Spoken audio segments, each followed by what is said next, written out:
Salut tout le monde, j'espère que vous allez bien les amis, j'espère que vous avez passé une belle soirée hier, que vous avez pu profiter de ce classico entre le Real et le Barça évidemment. Au cours de cette vidéo, on va revenir en longueur sur cette magnifique soirée du côté du Bernabéu où le Real a quasiment scellé cette Liga 2023-2024 puisque les merengues vont tout droit vers le titre. À noter une rencontre au programme cette semaine pour le Real avant donc le retour de la Ligue des Champions dans une semaine. Les merengues seront en déplacement vendredi à la Real Arena face à la Real Sociedad, vendredi 21h. Pour rappel, ce match avait été décalé d'une journée pour que le Real puisse se préparer au mieux avant d'affronter le Bayern. On regarde les amis les deux unes des quotidiens madrilènes, le quotidien AS qui titre Campeón Virtual, le champion virtuel. Il ne manque plus que quelques points au Real pour assurer définitivement ce titre de champion d'Espagne, le 36e titre de champion d'Espagne qui tend les bras au Real avec encore une fois un match hier assez dingue dans le scénario face au Barça et cette victoire 3-2 pour les merengues. On regarde la une du quotidien Marca et c'est la même chose que pour AS, Campeón Virtual. On jette un petit coup d'œil les amis, les statistiques complètes du Real cette saison, toutes compétitions confondues, c'est monstrueux. 46 matchs, 36 victoires, 8 nuls, 2 petites défaites. Pour rappel, c'est l'Atlético qui a battu à 2 reprises le Real cette saison. En Coupe d'Espagne et en championnat, 106 buts inscrits par les merengues, seulement 42 buts encaissés, ce qui veut dire que le Real encaisse moins d'un but par match, 19 clean sheets pour les merengues, ça aussi c'est assez hallucinant. Qualifié en demi-finale de Ligue des Champions, 11 points d'avance en Liga, Supercoupe, vainqueur de la Supercoupe, et pourtant on rappelle 36 blessures pour le Real et notamment 3 ruptures des ligaments croisés et pourtant le Real, malgré toute cette adversité, continue de performer, de surperformer même sur le terrain.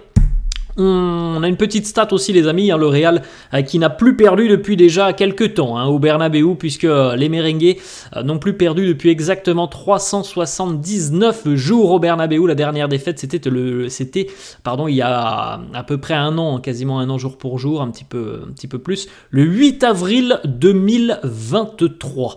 On regarde les amis le résultat de ce classico hier entre merengue et Blaugrana, victoire 3-2 pour le Real, ouverture du score de Christensen à la 6e sur une erreur de jugement de André Lunin, l'égalisation de Vini sur penalty obtenu par Lucas Vázquez qui est l'homme de cette rencontre d'ailleurs. Fermín López va marquer à la 69e pour les Blaugrana. Lucas Vázquez va lui répondre, magnifique but de Lucas Vázquez à la 73e et puis le sauveur non, mais en tout cas celui qui va permettre au Real de s'imposer hier dans le temps additionnel. Qui d'autre que lui pour marquer dans le temps additionnel?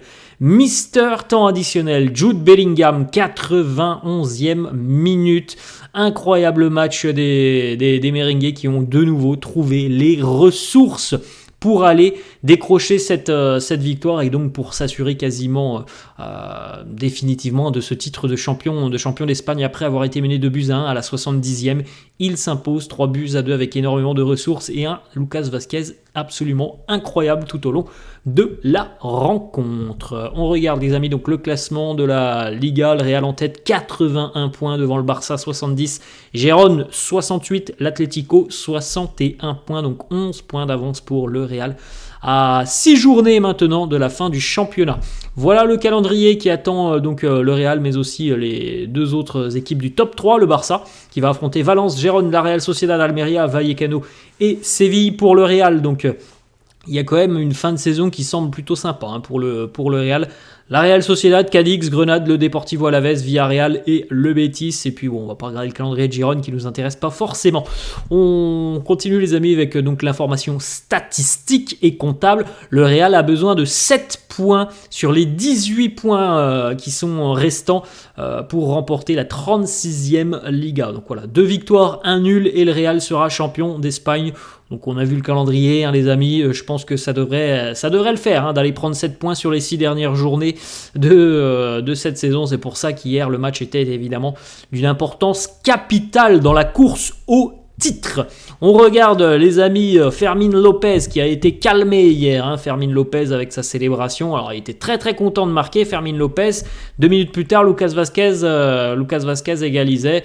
Fermín qui est venu nous faire une célébration, je trouve assez dingue quand tu sais que le Real c'est une équipe en fin de match qu'il ne faut pas sous-estimer. Et je pense que de faire ce genre de célébration à 2-1. Bon, je ne sais pas si c'était vraiment le moment pour Fermín López. Quand il y a 4-1, que tu sais que tu vas gagner, pas de souci. Là, il y avait 2-1, il restait 25 minutes de jeu. Mal lui en a pris, Fermín. Il est redescendu sur terre 20 minutes plus tard quand le Real marquait dans le temps additionnel. On regarde, les amis, une petite photo très sympa, puisque hier aussi, on avait donc la toiture du Bernabéu qui était fermée et on avait aussi l'écran LED 360 degrés qui était mis en marche pour la première fois d'ailleurs, et c'était assez dingue.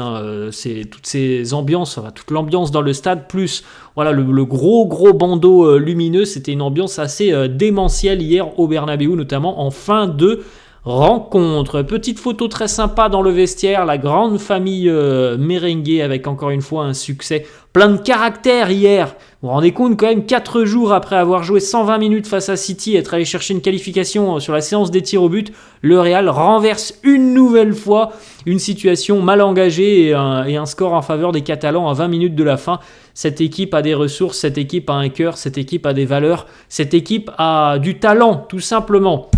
On regarde aussi, les amis, la petite danse à la fin de la rencontre de Carlo et de son staff, parce que comme vous le voyez, il y a eu beaucoup de joie. Alors c'est un classico qui est gagné, mais c'est aussi quasiment, on peut le dire, un 36e titre de champion d'Espagne pour le Real à moins d'un cataclysme. Donc c'est la délivrance en fin de rencontre, puisque c'est certainement le coup de pied final pour les merengues, pour dire au Barça c'est terminé, vous n'aurez plus aucune chance de revenir sur nous. On regarde, les amis, et on se souvient aussi de la déclaration, je m'en souviens très bien, pré-saison l'année dernière, l'été dernier, vous vous en souvenez du match, je crois qu'il avait lieu à Las Vegas, si je ne me trompe pas. Alors c'est aux États-Unis, de toute façon, c'était lors de la pré-saison, ce Real-Barça, je confonds peut-être, c'était peut-être Las Vegas il y a 2 ans, et là c'était peut-être San Francisco, bref. Il y avait eu un match, un classico de pré-saison, ou c'était à Dallas, je crois que c'était Dallas, je crois que j'ai trouvé. Bref, il y avait eu ce fameux classico, match amical, mais c'est un classico d'avant-saison. Le Barça s'était imposé, si je ne me trompe pas, je crois que c'était 1-0 pour les Blaugrana, si mes souvenirs sont bons. Et donc après la rencontre, Dani Carvajal avait annoncé tout simplement, en compétition officielle, on va leur marcher dessus, on va les écraser. C'est ce qu'il s'est passé tout au long de la saison. Le Real hier a remporté son 3e classico face au Blaugrana. Je crois que c'était plus arrivé depuis quelques années maintenant pour les merengues de remporter les 3 classicos sur une même saison. 2-1 en Liga au match aller, 3-2 hier, et puis la Supercoupe aussi, le 4-1. Donc les mots de Dani Carvajal, on s'en souvient tous, et ils ont été vérifiés sur le terrain. On regarde, les amis, les stats de Jude Bellingham, Mister temps additionnel. Bellingham qui avait marqué, on rappelle, le but vainqueur face à Retafe à la 95e, le but vainqueur face à l'Union à la 94e, le but vainqueur au match aller face au Barça à la 92e, l'égalisation avec l'Angleterre face à la Belgique lors de la dernière trêve internationale, 95e. Et le but vainqueur hier à la 91e minute. C'est un homme de grand moment, Jude Bellingham. On regarde les stats de Jude sur cette rencontre. 90 minutes, 1 but, 60 ballons touchés, 2 occasions créées, 2 dribbles, 8 duels gagnés, 4 tacles, numéro 1, number 1, Jude, sur cette rencontre. Regardez, il a réussi au cours de cette rencontre le plus de dribbles, le plus de tacles, et il marque un but dans le temps additionnel. C'est quand même un sacré joueur, ce Jude Bellingham, qui va tout droit peut-être vers un premier ballon d'or, c'est tout ce qu'on lui souhaite. On a quelques petites déclats de Jude qui, premièrement, nous disent que c'était encore une fois une brillante victoire. On a tous été excellents et on a fait un travail exceptionnel. Ce n'est pas facile de jouer 120 minutes mercredi et encore 90 ce soir. Mes coéquipiers ont été fantastiques et tout le mérite leur revient. Autre déclat de Jude qui nous dit: les supporters étaient incroyables, ils ont amené le match à un autre niveau. Avec le toit du stade fermé, nous avons vécu une expérience spectaculaire. C'est toujours génial de jouer un classico et encore plus de le gagner. Regardez ça, on vient d'en parler, mais c'est quand même assez dingue. Hein. Jules avait marqué dans le temps additionnel au match aller pour donner la victoire au Real. Il a réalisé le même exploit hier de marquer dans le temps additionnel pour donner de nouveau la victoire au Real. Félicitations à Bellingham hein, qui est tout simplement un crack. C'est un joueur exceptionnel hors du commun. Petite déclat de Luka Modric qui était titulaire hier, Luka, qui nous dit « Cette victoire nous rapproche de notre objectif, c'est-à-dire le titre de champion. C'était une soirée spéciale avec une grande performance de l'équipe.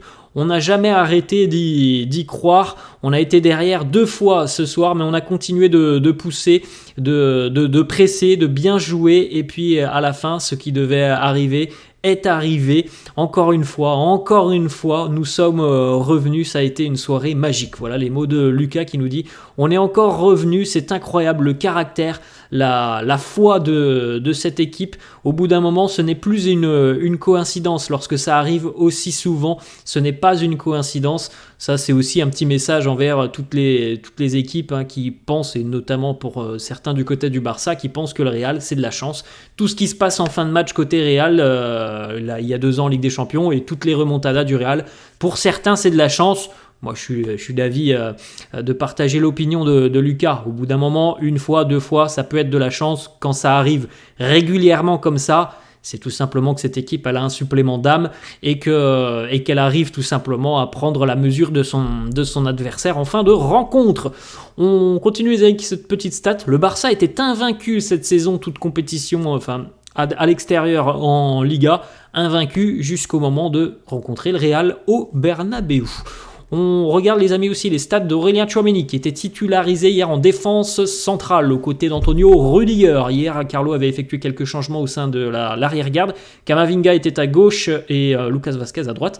Tchouaméni hier c'est 90 minutes, 94% de passes réussies, 61 ballons touchés, 10 passes qui permettent d'entrer dans le dernier tiers du terrain adverse. 2 sur 2 en ce qui concerne les tacles gagnés, 3 dégagements, 2 dégagements de la tête, 4 récupérations de balles, 4 duels gagné, encore une fois, un match énormissime d'Aurélien Tchouaméni sur un poste qui n'est pas le sien, même si je pense qu'il commence à avoir évidemment un petit peu plus de repères, vu que voilà, il a quand même été utilisé assez souvent cette saison par Carlo à ce poste. On rappelle aussi cette statistique, alors on l'a vu tout à l'heure, le Real n'a perdu que 2 matchs cette saison face à l'Atlético Madrid. À chaque fois, donc c'est pas souvent, hein, mais sur les 2 matchs, Aurélien Tchouaméni n'était pas titulaire. Le Real n'a donc jamais perdu cette saison lorsque Aurélien Tchouaméni est titulaire. On continue les amis avec la petite page Lucas Vazquez. Félicitations à Lucas Vazquez, un match exceptionnel. Vous savez que moi c'est pas forcément le joueur que j'apprécie le plus de par ses caractéristiques. Quand je dis que j'apprécie pas, c'est purement sportif et au niveau de ses caractéristiques. Sinon j'ai rien à reprocher à Lucas Vazquez qui est voilà un super gars et qui est toujours là pour aider ses coéquipiers, aider son club. Mais je trouve que voilà parfois il peut être un peu limité techniquement. En tout cas hier. Voilà, il a été énormissime dans le secteur offensif, Lucas Vazquez, est très à l'aise aussi défensivement. 2 buts, 6 passes D cette saison pour Lucas Vazquez, qui a provoqué un penalty, qui a marqué, qui a délivré la passe D aussi hier. Bref, il est impliqué sur les 3 buts, c'est monstrueux ce qu'a fait Lucas Vazquez hier. Regardez un petit peu l'activité de Lucas Vazquez hier, hein, qui a été énormissime sur son côté droit, avec pas moins de 72 passes, une passe décisive, un penalty obtenu, un but. C'est quand même énorme hein, la prestation de Lucas Vazquez hier sur son côté droit. Vous pouvez jeter un petit coup d'œil aussi à la 3e map avec notamment les récupérations de balles, les tacles et les actions défensives. Un match énormissime de Lucas Vazquez sur le côté droit, qui a quand même été vraiment très impressionnant. Du côté gauche, c'était plus compliqué pour Camavinga, notamment face à Lamine Yamal hein, qui était en feu. Mais en tout cas, Lucas Vazquez, lui, a été énormissime. On a une petite déclaration de Lucas Vazquez qui nous dit « On veut tout gagner ». Il y a encore la Ligue des Champions évidemment et la Liga qui se profile pour le Real. La Liga c'est quasiment fait, la Ligue des Champions il y a encore 3 matchs, on l'espère pour les merengues. On a une petite déclat aussi de Lucas Vazquez qui espère participer à l'Euro et nous dit: j'espère que Luis de la Fuente a vu le match et va s'en rappeler, ça serait un rêve pour moi de participer à l'Euro. À noter que le sélectionneur espagnol était présent hier en tribune du côté du Bernabéu. Il y avait d'ailleurs beaucoup de beau monde pour ce Classico hier, mais le sélectionneur était présent et c'est sûr qu'avec une prestation comme ça, je pense que Lucas Vazquez a marqué beaucoup de points. Les stats complètes de Lucas Vazquez: 90 minutes, 1 but, 1 passe D, 1 penalty obtenu, c'est dingue, il est impliqué sur les 3 buts du Real hier. Lucas Vazquez, c'est hallucinant. 85 ballons touchés, 2 occasions créées, 9 duels gagnés, 4 tacles. Énorme Lucas Vazquez. On continue les amis avec Antonio Rudiger qui a offert son maillot hier à un agent de police qui était dans le couloir du Bernabéu. Un agent de police qui a été un petit peu effrayé par Rudiger. Alors voilà, il ne devait pas s'attendre à voir quelqu'un arriver sur sa droite. Il a tourné le visage et il a fait un petit sursaut. Il a eu un petit sursaut l'agent de police. Rudiger lui a offert d'ailleurs son maillot en fin de rencontre. Voilà, c'est la stat que j'ai oublié tout à l'heure de vous parler. Le Real vient de battre le Barça 3 fois consécutivement sur cette saison. C'est la première fois que le Real bat 3 fois le Barça sur une saison depuis 88 ans. C'est une stat quand même assez impressionnante celle-là. On continue les amis avec le retour de Militao sur le terrain qui a participé un petit peu hier à cette rencontre. Ça fait du bien évidemment, c'est peut-être aussi la préparation pour lui avant d'affronter le Bayern dans une semaine maintenant. Et puis on verra ce vendredi s'il est titulaire face à la Real Sociedad pour continuer à prendre un petit peu de rythme. Bon, s'il n'est pas titulaire les amis, ça voudra dire qu'il ne démarrera pas la rencontre face au Bayern. La petite photo aussi pour Militao, hier c'était son 100e match en Liga sous les couleurs du Real, tout comme pour Fede Valverde, 250e match sous les couleurs du Real pour le métronome uruguayen. On continue les amis, on en a parlé un petit peu tout à l'heure, c'est impressionnant puisque le Real avec ce match face à City a dû effectuer notamment quelques changements, surtout dans le secteur défensif. On avait Ferland Mendy qui était sur le banc, Dani Carvajal qui était sur le banc, qui visiblement sont les 2 joueurs qui ont eu le plus de mal à récupérer de cette rencontre face à City, et donc on a fait jouer Camavinga, on a fait jouer Tchouaméni en charnière, on a fait jouer Lucas Vazquez à droite, donc toute l'arrière-garde merengue était un petit peu modifiée hier, et pourtant ça n'empêche en rien le Real d'aller chercher un nouveau succès exceptionnel. Petite photo très sympa, alors on voit Fede en premier plan, mais vous voyez aussi surtout le Bernabéu avec l'atmosphère assez dingue hier, la toiture qui était fermée et donc cet écran LED de 360 degrés magnifique. On continue les amis avec une autre photo. Voilà, vous avez quand même une image assez impressionnante. Là, on a l'impression véritablement d'avoir un stade aux États-Unis, des stades de NFL avec des écrans un petit peu partout. C'est quasiment la même chose là, du côté du Real avec cet immense écran LED. On continue les amis avec la polémique de cette rencontre, et c'est ce ballon sorti par Andriy Lunin sur une déviation de Lamine Yamal. Alors je ne sais pas si vous avez vu la rencontre les amis, mais vous avez vu à quel point le Real hier a eu toutes les difficultés du monde à contrer les corners du Barça qui étaient souvent très très bien tirés. Et il y a eu toujours du danger sur les corners du Barça. Alors déjà il y a eu le but de Christensen et il a failli avoir ce deuxième but de Lamine Yamal. On a la petite déclat de Carlo qui nous dit: ce n'est pas un but parce qu'il n'y a aucune caméra qui est capable de dire que le ballon a franchi clairement la ligne de but, donc il est normal qu'il n'y ait pas de but. Le penalty sur Lucas Vazquez me semble normal. Moi je suis d'accord avec Carlo. En tout cas, s'il n'y a pas d'angle de caméra qui nous permette de dire que ce ballon a franchi la ligne, il est donc normal que que le but ne soit pas attribué au Barça. Et pourtant, on a quand même Xavi qui nous dit il y a but, tout le monde l'a vu. Voilà les caméras de beIN Sport qui ont attesté hier que le ballon visiblement n'avait pas franchi la ligne. On a aussi cette autre photo aérienne, je crois que c'est les caméras de Canal qui nous ont diffusé cette petite photo, où on voit bien que le ballon n'a pas franchi entièrement la ligne. Il faut rappeler que le ballon doit franchir entièrement la ligne. Ce n'est pas le cas. Et pourtant, en conférence de presse, Xavi qui nous dit « Tout le monde l'a vu, le ballon est rentré ». Bien sûr, comme d'habitude, du côté du Barça, tout le monde a vu un ballon rentrer, mais visiblement aucune caméra ne prouve que ce ballon est rentré. On continue avec le coup de gueule de Xavi contre l'arbitrage hier. Alors selon Xavi, évidemment, il y avait but de Lamine Yamal, il n'y avait pas pénalty sur Lucas Vazquez. Il nous dit « Je ne parlerai pas de l'arbitre. Tout le monde a vu, si je parle, ils vont me punir. Les images sont devant vous, c'est une honte que la Liga n'ait pas de goal line technologie. Le ballon est rentré, tout le monde l'a vu. » Je suis d'accord sur un point avec Xavi, c'est absolument honteux que l'on n'ait pas le système de la goal line en Liga. C'est incroyable. C'est franchement ahurissant que la Liga n'ait pas instauré la goal line. J'espère que ça sera fait pour la saison prochaine. Après, tout ce qu'il nous dit, le ballon est rentré. Tous les angles nous prouvent visiblement que le ballon n'est pas rentré. Et il peut nous dire tout ce qu'il veut, mais toutes les caméras hier présentes, à aucun moment, il y a une caméra qui peut nous dire « le ballon est rentré ». Elles nous disent justement tout l'inverse, que le ballon n'est pas rentré. Et pourtant, Xavi, lui, nous sort le contraire. Autre déclat de Xavi qui nous dit, encore une fois, ça c'est du Xavi dans tout craché. On a mieux joué que le Real, on méritait les 3 points. Comme d'habitude, les excuses de Xavi. Son équipe est toujours meilleure que l'adversaire, mais il y a toujours une défaite. C'était le cas en Ligue des Champions, c'était l'arbitre. Là, encore une fois, c'est l'arbitrage. Au match aller, ils étaient meilleurs, mais ils ont perdu. C'est toujours les excuses de Xavi à chaque fois.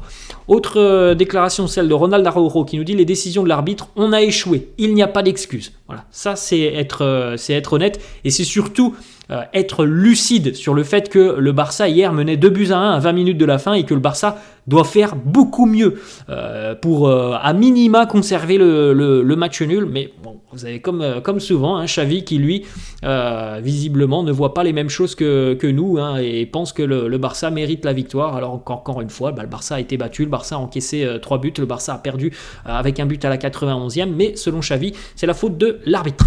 On continue les amis avec quelques déclats. Carlo qui nous dit « Je ne veux pas polémiquer sur les phrases de Xavi. Tout ce que je veux dire, c'est que les deux équipes ont eu des moments forts pendant cette rencontre. Et puis au final, en fin de rencontre, on a eu cette énergie pour aller chercher la victoire. Est-ce que le Barça méritait de gagner ? Carlo qui nous dit je pense peut-être que le match nul aurait été plus logique, ce qui n'aurait été pas une mauvaise chose non plus pour nous au niveau de la Liga. Voilà, faut quand même être honnête.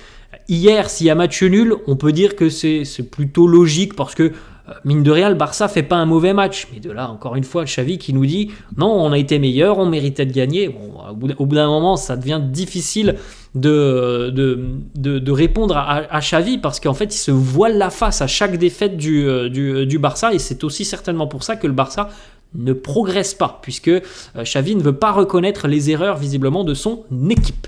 On continue avec une petite déclat de Carlo qui nous dit « La fin de match exceptionnelle, encore. Je suis tellement fier de mes joueurs. Ils étaient fatigués après City, ils ont tout donné et ils ont tout de même réussi à gagner ce match. C'est énorme. » On a une petite déclat de Carlo sur les prochaines rencontres et c'est exactement ce que je vous avais dit il y a une petite semaine, je crois. Carlo qui nous dit « Arda Güler va avoir les minutes qu'il veut sur les prochaines semaines. » En fait, c'est ce que je vous ai dit, je crois, il y a une semaine.